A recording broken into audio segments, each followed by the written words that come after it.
करते हैं तो हमारे पूजन करने का क्रम है। क्या क्रम है, पूजन कैसे करना चाहिए। सबसे पहले मैंने आप लोगों का हाथ धुलवाया। हाथ धुलवाने का क्यों है, जब तक आप पवित्र नहीं रहोगे तब तक पूजन करने का कोई पुण्य नहीं मिलेगा। फिर मैंने कहा कि जल पियो, इसमें से आचमन करवाया और 3 बार मैंने बोला ओम केशवाय नमः, माधवाय नमः, ओम नारायणाय नमः। अर्थात आपको 3 बार बोला हूं जल पियो। जल पीने के बाद में क्यों, क्योंकि आत्मा सो परमात्मा। अगर तुम मन में खुश नहीं रहोगे तो फिर भगवान की पूजा में मन नहीं लगेगा, है ना। पर जब मन से खुश रहोगे तभी तो भगवान की पूजा में मन लगेगा।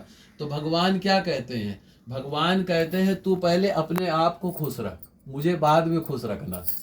जब तू दुखी रहेगा तो मैं तेरी पूजा को मैं कैसे स्वीकार करूंगा, समझ गए।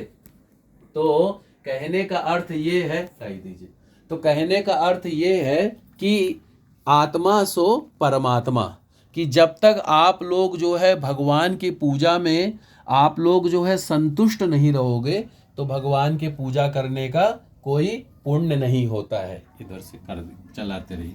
तो इसीलिए आचमन कराया। फिर उसके बाद में आचमन कराने के बाद आसन की पूजा होती है। जिस पर हम बैठते हैं ना, ये पृथ्वी माता है। तो जब तक आपका आसन का पूजन नहीं सिद्ध होगा आपको पूजन करने का कोई लाभ नहीं होगा। तो मैंने आपसे क्या कहा, यहाँ पे फूल और चावल चढ़ाओ। क्यों चढ़ाओ, इसलिए चढ़ाओ क्योंकि आसन का पूजन करना होता है। अब आसन का पूजन करने के बाद में मैंने क्या कहा, मैंने आपको उल्टे हाथ में कहा कि फूल और अक्षत, चावल को अक्षत बोला जाता है। मैंने कहा उसको रख लो और फिर उसको रखने के बाद में चारों दिशाओं में उसको थोड़ा थोड़ा फेंको। इसका मतलब पता है क्या होता है, इसका मतलब ये होता है आपके घर में कोई अला बला हो, कोई परेशानी हो, कोई ऊपरी बाधा हो, कोई तांत्रिक क्रिया हो, कोई भूत प्रेत का साया हो, कोई पितरों का कोप हो, कोई देवताओं का कोई मतलब कोप हो, तो उन कोपों से आपको शांति मिले, उन कोपों से आपको मुक्ति मिले और जो आपके घर के कष्ट हैं, जो परेशानियां हैं, वो सब बाहर चली जाए। तो इसका अर्थ ये होता है, इसको कहते हैं दिग्रक्षण, समझ गए। इसको करने के बाद में फिर हमने क्या कहा, फिर हमने आपको फूल और चावल दिया। मैंने कहा सरस्वती माता की वंदना करो। आप लोग स्कूल जाते हो, स्कूल में आप लोगों को सरस्वती वंदना जरूर करवाई जाती है, करवाते हैं ना। सरस्वती जी की वंदना हम लोग को डेली करनी चाहिए। क्यों करनी चाहिए, क्योंकि सरस्वती माता की वंदना करने से हमारी बुद्धि जागृत होती है, हमारे को अच्छा भला बुरा करने के विचार अच्छे आते हैं। तो सरस्वती माता के पूजन करने से हमें बुद्धि अच्छी प्राप्ति होती है और आदमी का सुख और दुख बुद्धि के द्वारा है। जैसे कि किसी के पास कुछ ना हो फिर भी वो बहुत सुखी है और किसी के पास बहुत सब कुछ हो फिर भी वो बहुत दुखी है। कारण इसलिए दुखी है क्योंकि उसकी बुद्धि खराब हो रखी है। और पता है आदमी की जिंदगी में जब सुख और दुख आता है तो 2 ही कारणों से आता है। सूचना दे देता है आने से पहले। क्या, अगर आपकी जीवन में कोई प्रॉब्लम आएगी ना, कोई टेंशन आएगी ना, सबसे पहले आपका दिमाग खराब हो जाएगा, आपका दिमाग खराब रहेगा, आप दिन भर टेंशन में रहोगे, दुखी रहोगे, परेशान रहोगे। और जब ऐसा हो जाए तो समझ लेना मेरा दुख का समय प्रारंभ हो चुका है। अब सुख का समय कैसे आएगा, सुख का समय भी आने से पहले सूचना देता है। क्या देता है, जब आपकी बुद्धि में अच्छे विचार हों, जब आपके दिमाग में अच्छी अच्छी बातें हों और अच्छी सोच रखे, दिमाग ठंडा रहे और आपके मन में अच्छे अच्छे विचार आए, तब समझ लेना कि मेरा सुख का टाइम शुरू हो चुका है। तो इसीलिए अपने दुख को दूर करने के लिए हमें सरस्वती माता की वंदना करनी चाहिए। ये चीज हो गया। अब सरस्वती वंदना की बात में हमने कहा ये दीप जलाया मैंने, ये इसको दीपक बोलते हैं, इसको धूप बोलते हैं, ठीक है। हमने एक मंत्र बोला था, पता है हर चीज का अर्थ है, हमको समझना चाहिए, हर चीज का अर्थ है। दीप जलाने का मतलब पता है क्या होता है, आप लोग दिया जलाते हो, आप जलाते हो दिया, आप जलाते हो और आप नहीं, आप तो जलाते हो, मैं और पूनम। ठीक है। अब सुनो दीपक जलाने से क्या होता है, दीपो ज्योति पर ब्रह्मम, दीपो ज्योति जनार्दन। हम जो काम करते हैं ना, अच्छे बुरे गंदे सच्चे जो भी, ये इसके साक्षी ये है। ये जो है भगवान के पास में जाकर के संदेशा देते हैं कि आप जो भी कर्म करते ये पहुंचाते हैं। दीपक, दीपक ही भगवान ब्रह्म है, दीपक ही भगवान है। दीपो हर तुम्हें पापम, दीप जलाने से आपके जो पाप है वो पाप जो है खत्म होते हैं। दीपो पर प्रापम दीप ज्योतिर नमोस्तुते, समझ गए? इसीलिए दीप को नमस्कार करना चाहिए। शुभम करो तो कल्याणम, दीप जलाने से पता क्या होता है? आपको शुभ होता है, आपके कष्ट खत्म होते हैं। शुभम करो तो कल्याणम आरोग्यम सुख संपदाम, आपकी आयु बढ़ती है और आपको रुपए पैसे मिलते हैं। अब कई कई लोग ऐसे कहेंगे, पंडित जी अभी तो आपने जोत जलाए, पैसे मिले? मिल तो गए, मेरे को तो मिल गए। तो ऐसे ही आप लोग भी जब जोत जलाओगे तो आपके कामकाज में बरकत होएगी, घर में सुख शांति समृद्धि आएगी। हमारी जो माताएं बहनें पहले देखते थे हम लोग घरों में कि घर के आगे दिया जलाती थी सुबह शाम।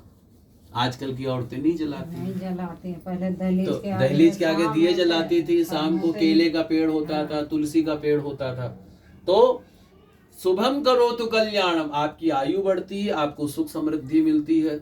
आरोग्यम सुख संपदाम शत्रु बुद्धि विनाशाय, जो आपका कट्टर दुश्मन होगा ना, उसकी बुद्धि भगवान खराब कर देंगे अपने आप। जो आपके लिए वाकई में गलत सोचता होगा। तो दीप ज्योतिर नमोस्तुते, इतना फर्क है अर्थ दीपक जलाने का, हम लोगों को पता नहीं है। आप सुबह हम लोग शाम जो है जलाओ। जानते नहीं है, इसीलिए हम लोग अभी आपसे कह दे जोत जलाओ, अरे क्या फायदा जोत जलाने से, कुछ नहीं होता है, आग लग जाती है, हो जाता। अरे भाई सही तरीके से जलाओगे, सही जगह जलाओगे तो क्यों लगेगा? दीपक जलाया, फिर मैंने कहा पत्र, फिर हाथ धुलवाए, क्योंकि ये तेज होता, अग्नि में तेज होता है ना, तो तेज को शांत करने के लिए हमने कहा कि हाथ धो। अब दीपक के बाद में फिर हमने क्या कहा? हमने शंख का पूजन करवाया, शंख का और घंटी का। हमने शंख की ध्वनि की।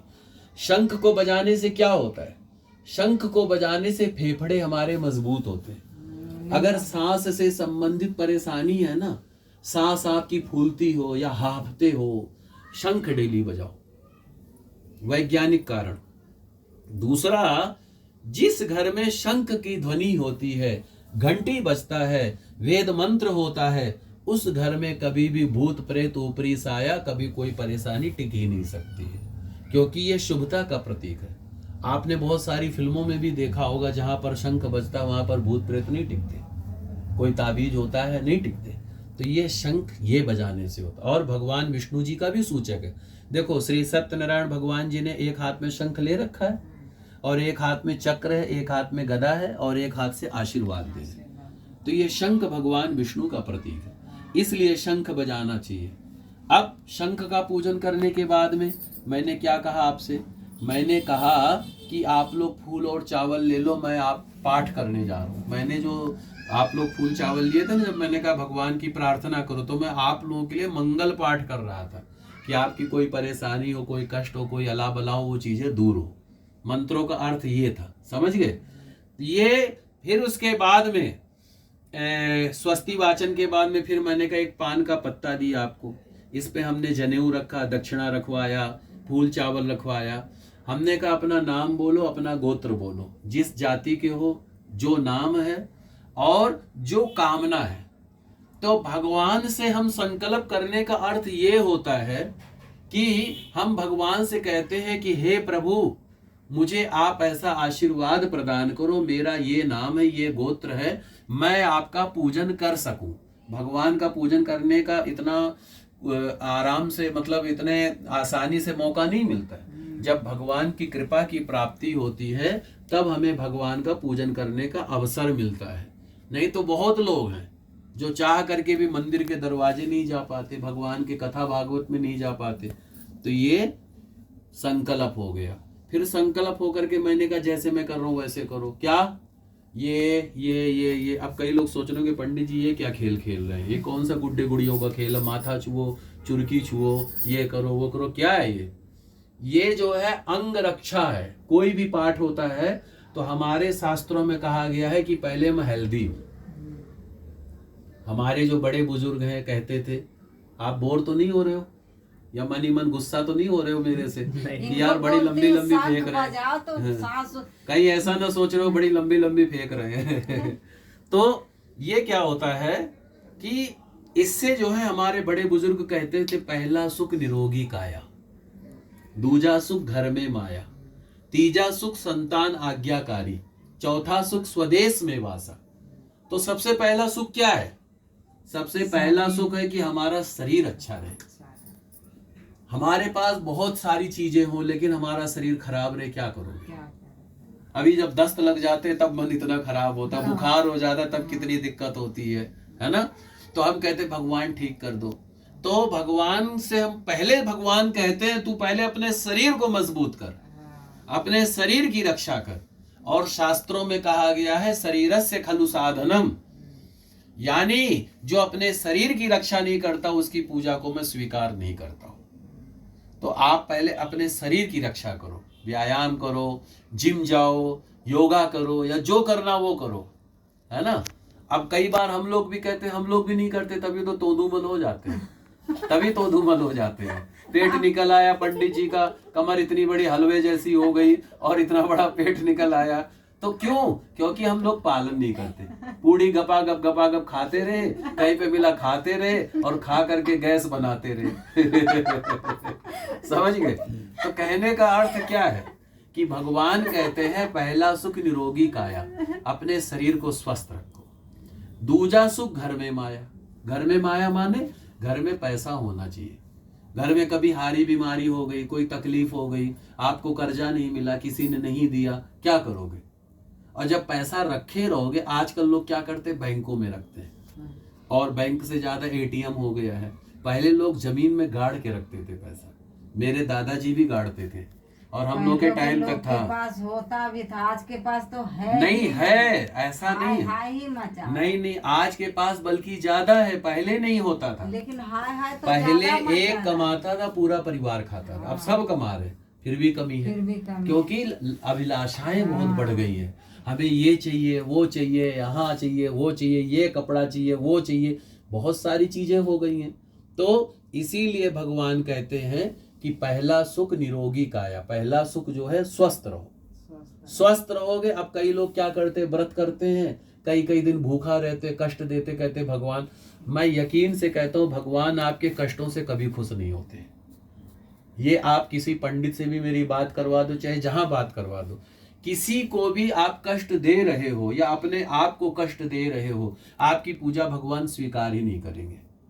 भगवान कहते हैं आप प्रसन्न मन से, सच्चे मन से मेरी पूजा करो, तब आपकी पूजा को मैं स्वीकार करूंगा। तो कहने का अर्थ ये है कि कई लोग बहुत बहुत दिनों तक भूखे प्यासे रहते हैं, और कई लोग इतना ठूस ठूस के खा लेते हैं व्रत के नाम पे। आज व्रत है मेरा, चिप्स भी आ रहा है, आलू भी आ रहा है, दूध भी आ रहा है, मिठाई भी आ रहा है, केले भी आ रहे हैं, सेब भी आ रहे हैं, ड्राई फ्रूट भी आ रहा है। किस बात का व्रत कर रखा है? तो कहने का अर्थ यह है भगवान ना खाने वाले की प्रिय, ना कम खाने वाले की प्रिय, दोनों के समय।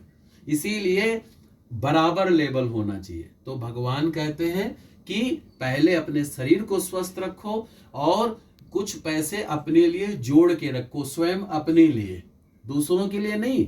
परिवार के लिए जो है सो अपने लिए रखो, क्योंकि ये धन ही आपकी रक्षा करता है शरीर के बाद में, और कोई नहीं रक्षा करता। भाई भतीजा, बहन, भाई माता, भाई बुरा मत मानना, मैं परिवार के नहीं, लेकिन हकीकत बता रहा हूँ। जो आपकी जेब में होगा ना वही आपको मिलेगा, और आप सोच लो कोई मेरे को देगा, ये आपकी भूल है। तो कहने का अर्थ क्या है कि अपने लिए भी कुछ ना कुछ जोड़ के रखना चाहिए, क्योंकि ये धन ही है जिसके द्वारा आदमी जिंदा रहता है।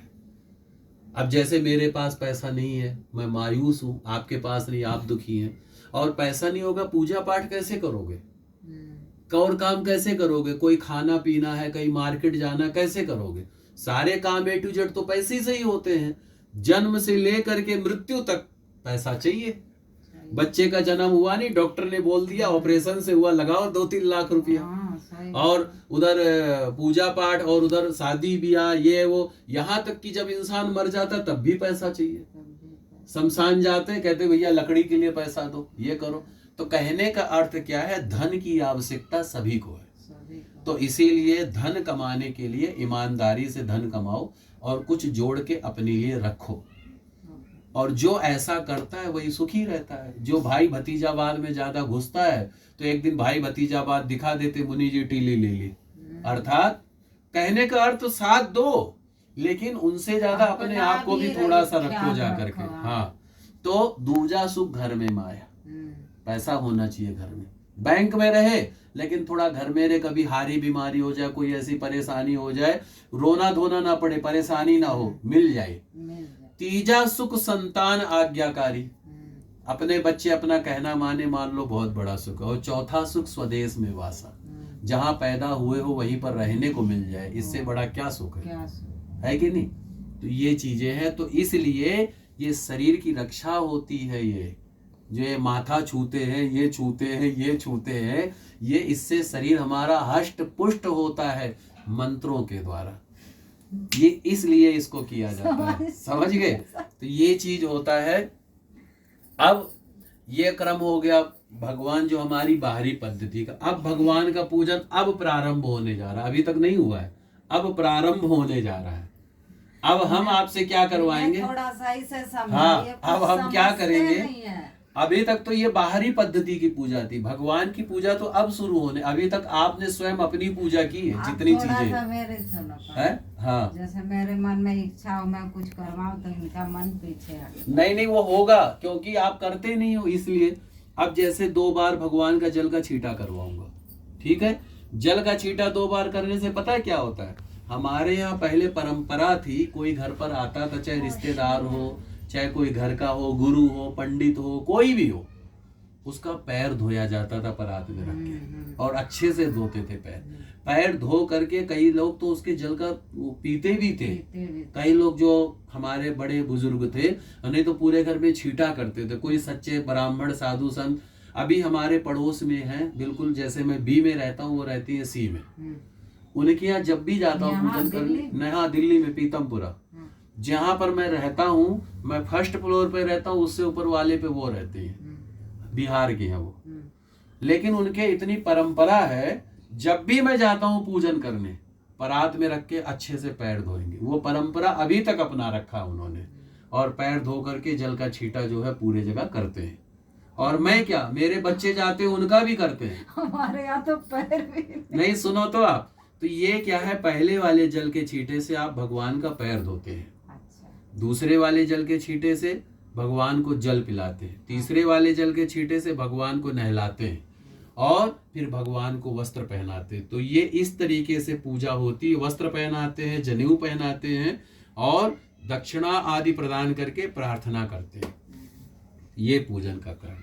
अब आप लोगों को कुछ समझ में आया हो तो भगवान की कृपा है। गांव में ना हाँ अभी भी धोते हैं पाँव, हाँ, लेकिन यहाँ हम लोग यहाँ रहे तो कुछ नहीं जानते, कुछ नहीं। हाँ बिल्कुल, गांव में कोई मेहमान भी आता है, पाँव धोते हैं, पाँव दबाते, बिल्कुल पहले बिल्कुल ये करते हैं, फिर पानी देते हैं, हाँ, फिर नाश्ता वगैरह देते हैं, यही ये क्रम सब है। करते हैं।